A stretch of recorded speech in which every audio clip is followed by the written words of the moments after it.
रखना पड़ेगा, है ना, और याद हो जाएगा, विश्वास मानिए। तो चलिए क्लास को प्रारंभ करते हैं। इस 20 मिनट की क्लास में आपको ज्ञानपीठ पुरस्कार सारे याद होने वाले हैं। तो जिनके पास पेड बैच है वो तो बिल्कुल बढ़िया है, और जिनके पास नहीं है वो यूट्यूब पर ये क्लास हम आपको डाल देंगे 20 मिनट की, आप इसको आराम से देखिएगा। तो यहाँ पर आज हम लोग बात करने वाले हैं ज्ञानपीठ पुरस्कार की। बच्चों हमारा पढ़ाने का तरीका थोड़ा सा अलग है। मैं सीधे सीधे ऐसा नहीं कि ट्रिक बताई और आगे बढ़ गए, पूरी बातें करेंगे, है ना। जितने भी क्वेश्चन पेपर में आ सकते हैं आज पर आपको ज्ञानपीठ पुरस्कार याद करने की जिम्मेदारी नहीं होगी, क्योंकि आप कहेंगे जब भी ज्ञानपीठ से आएगा मैं उसको तक कर लूंगा। ज्ञानपीठ पुरस्कार यह भारत का सर्वोच्च साहित्यिक पुरस्कार है। यह भारत का सर्वोच्च साहित्यिक पुरस्कार है। भारत का सर्वोच्च साहित्यिक पुरस्कार, सबसे पहला क्वेश्चन। फिर दूसरा प्रश्न, इसकी स्थापना वर्ष 1961 है। ज्ञानपीठ पुरस्कार की जो स्थापना है, इसकी स्थापना 1961 में हुई थी।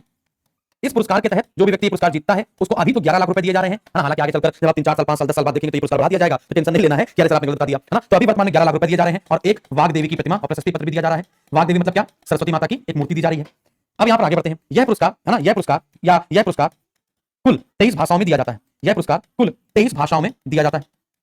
अब ये 23 भाषाएं हैं वो कौन सी हैं? ये 23 जो भाषाएं हैं बच्चों वो कौन सी हैं? तो आप देखेंगे 23 भाषाओं में जो 22 भाषाएं हैं, 23 भाषाओं में ये जो 22 भाषाएं हैं, इनका जिक्र संविधान की 8वीं अनुसूची में किया गया है। इनका जिक्र संविधान की 8वीं अनुसूची में किया गया है, संविधान की 8वीं अनुसूची में। और जो एक अन्य भाषा है ये आपकी हो जाएगी अंग्रेजी भाषा। तो पहले तो अंग्रेजी भाषा में नहीं दिया जाता था, लेकिन 2016 से चर्चा हो रही थी कि इसको जोड़ा जाए, और अंत में अंग्रेजी भाषा भी अब जोड़ दी गई। अब जब अंग्रेजी भाषा जोड़ दी गई तो यहाँ पर अगला प्रश्न बन जाएगा कि बताइए, है ना, पहले अंग्रेजी लेखक कौन है? पहले अंग्रेजी लेखक जिनको ज्ञानपीठ पुरस्कार मिला, पहले अंग्रेजी लेखक जिन्हें ज्ञानपीठ पुरस्कार मिला, ज्ञानपीठ पुरस्कार मिला। तो पहले अंग्रेजी लेखक जिनको ज्ञानपीठ पुरस्कार मिला उनका नाम है, आपने नाम सोच भी लिया होगा। अगर नहीं सोच पाए हो अभी भी तो इसका मतलब तैयारी बहुत बेकार है ना, तो हो जाएगा अमिताभ घोष। अगर ये प्रश्न पूछा जाए कि पहले व्यक्ति जिनको ज्ञानपीठ पुरस्कार मिला, पहले व्यक्ति जिन्हें ज्ञानपीठ पुरस्कार मिला, जिन्हें ज्ञानपीठ पुरस्कार दिया गया, ज्ञानपीठ पुरस्कार मिला, तो आप कहेंगे देखिए स्थापना तो 1961 में हुई थी, ज्ञानपीठ पुरस्कार की जो स्थापना हुई थी वो तो 1961 में हुई थी, लेकिन जो पहला पुरस्कार दिया गया था वो आपका 1965 में दिया गया था, है ना। तो पहले व्यक्ति जिनको ज्ञानपीठ पुरस्कार मिला तो आप कहेंगे 1965 में मलयालम भाषा के प्रसिद्ध प्रसिद्ध कवि जिन्हें द ग्रेट पोएट के नाम से जाना जाता है, जी शंकर कुरूप, प्रसिद्ध कवि जी शंकर कुरूप। और इनकी कृति कौन सी है? ओडक्कू झल। तो ओडक्कू झल के लिए इनको ज्ञानपीठ पुरस्कार पहला दिया गया, और जी शंकर कुरूप जी को हम लोग द ग्रेट पोएट के नाम से जानते हैं। इनको हम लोग द ग्रेट पोएट। प्रश्न आपसे पूछा जाएगा ऐसे कौन से व्यक्ति हैं जिन्हें द ग्रेट पोएट के नाम से जाना जाता है, और इनको, है ना, साहित्य अकादमी सॉरी इनको ज्ञानपीठ पुरस्कार से भी नवाजा गया है, तो आपका आंसर हो जाएगा जी शंकर कुरूप। पहली महिला जिन्हें ज्ञानपीठ पुरस्कार मिला, पहली महिला जिन्हें ज्ञानपीठ पुरस्कार मिला, तो पहली महिला बंगाली भाषा में दिया गया है, बंगाली भाषा मिलेगा इनको, है ना, बंगाली भाषा में, जिनका नाम क्या भैया? आशापूर्ण देवी। बंगाली भाषा के लिए दिया गया था इनको आशापूर्ण देवी, बंगाली लेखक है ये आशापूर्ण देवी। तो ये हो गया आपका इतने क्वेश्चन। अब हम लोग बात करते हैं जिसके लिए आपने वीडियो सर्च किया है, ज्ञानपीठ पुरस्कार याद करने की ट्रिक क्या है ना। तो अभी बेसिकली हम लोग हिंदी भाषा में ज्ञानपीठ पुरस्कार याद करने की ट्रिक देख रहे हैं, हिंदी भाषा में। तो मैं आपको बताता हूं, यहाँ पे पहले क्वेश्चन लिख लेते हैं, स्लाइड भर लेते हैं, इसके बाद ट्रिक खेलते हैं, है ना। तो हिंदी भाषा में पहला ज्ञानपीठ पुरस्कार, हिंदी भाषा में प्रथम ज्ञानपीठ पुरस्कार किसको मिला था? तो आप देखेंगे सुमित्रानंदन पंत जी को मिला। किसको मिला? सुमित्रानंदन पंत जी को मिला 1968 में। कृति है इनकी चिदंबरा। किसके लिए मिला था? चिदंबरा के लिए मिला। तो चलिए अब हम लोग आगे बढ़ते हैं जिसके लिए आपने वीडियो सर्च किया है। अगर आपको वीडियो पसंद आए तो लाइक जरूर करेंगे, शेयर जरूर करेंगे अपने दोस्तों को, है ना, और शेयर करेंगे लाइक करने के बाद साथ आप अगर कोई भी एग्जाम की तैयारी कर रहे हो, UP PSC, UP police, UPSI, railway या कोई भी एग्जाम की तैयारी कर रहे हो, तो चैनल को अभी सब्सक्राइब कर लीजिए, क्योंकि बहुत सारे क्लासेस यहां पर चलते हैं। और पेड बैच ज्वाइन करना बिल्कुल ना भूलें। एसएससी गुरुकुल के ऐप में free PDF, free mock test सब कुछ आपके लिए अवेलेबल है। एक बार आपने एसएससी गुरुकुल में पढ़ना शुरू कर दिया तो आपको कहीं पर क्लास समझ में नहीं आएगी, इस बात की तो गारंटी देते हैं।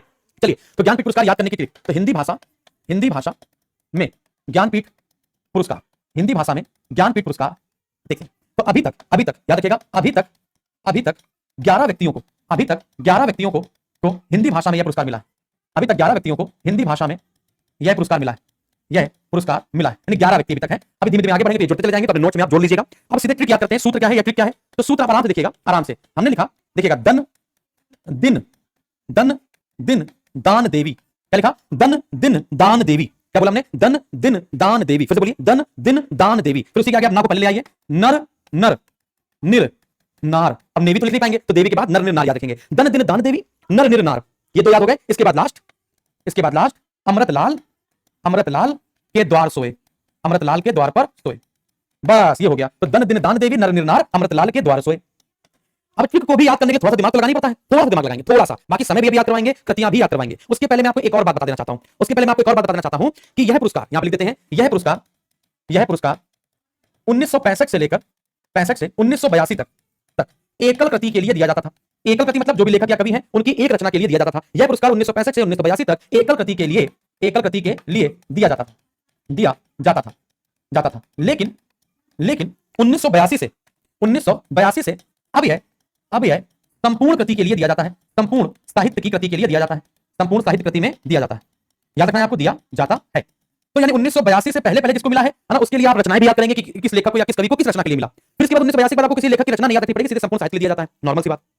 अब धन दिन दान देवी, तो धन दिन दान देवी, तो चलिए नोट करना शुरू करते हैं। धन दिन दान देवी में क्या क्या चीजें होंगी, तो देखिएगा पहला धन, धन का मतलब क्या है बता चुके हैं, धन मतलब सुमित्रानंद धन, सुमित्रानंद धन है ना, तो सुमित्रानंदन पंत, सुमित्रानंदन पंत। फिर दूसरा क्या हो जाएगा, दूसरा धन दिन, दिन मतलब दिनकर, दिनकर मतलब रामधारी सिंह दिनकर।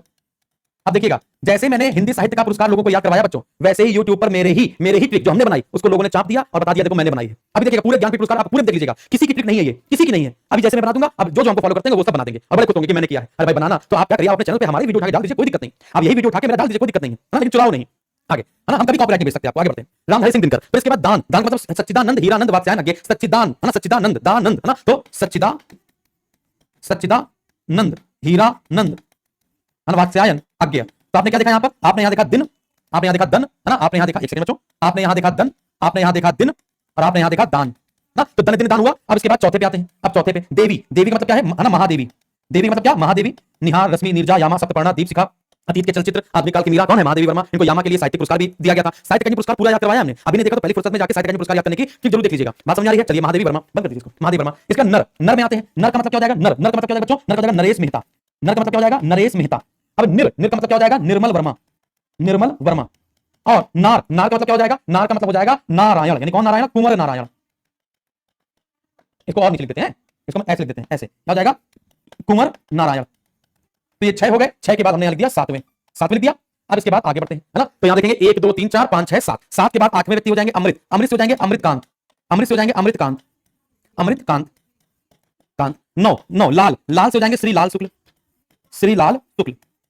के द्वार, के द्वार का मतलब क्या है, के द्वार, के द्वार का मतलब है केदारनाथ अग्रवाल, केदार का मतलब है केदारनाथ अग्रवाल, के द्वार मतलब केदारनाथ अग्रवाल। ये हो जाएंगे 10वें नंबर के, ठीक है ना। ये कौन से नंबर को जाएंगे, ये हो जाएंगे 10वें नंबर के। सोए मतलब सोबाती, सोए मतलब सोबाती, कृष्णा सोबाती, सोए मतलब सोबाती, कृष्णा सोबाती, ये 11 हो जाएंगे। तो इन दोनों को अमृतलाल, अमृतकांत और श्रीलाल को एक साथ मिला, इन दोनों को क्या हुआ बच्चों, एक साथ मिला था, इसलिए हमने एक साथ लिखे। तो टोटल 11 व्यक्ति हैं। अब समय कैसे याद करें भैया, समय कैसे याद करें, समस्या तैयार है सर, समय कैसे याद करें। सूत्र आपने बताया, सूत्र आपने बताया, सूत्र बताया धन दिन दान देवी, धन दिन दान देवी, ये सूत्र बताया। फिर आपने बोला नर निर नार, फिर आपने बताया अमृत लाल के द्वार पर सोए, अमृत लाल के द्वार सोए। चलिए तब देखिएगा कैसे याद करना है। आपको इतना तो पता है, इतना तो पता है कि धन मतलब क्या, सुमित्रानंदन पंत इनको मिला था 1968 में, उनको मिला था 1968 में।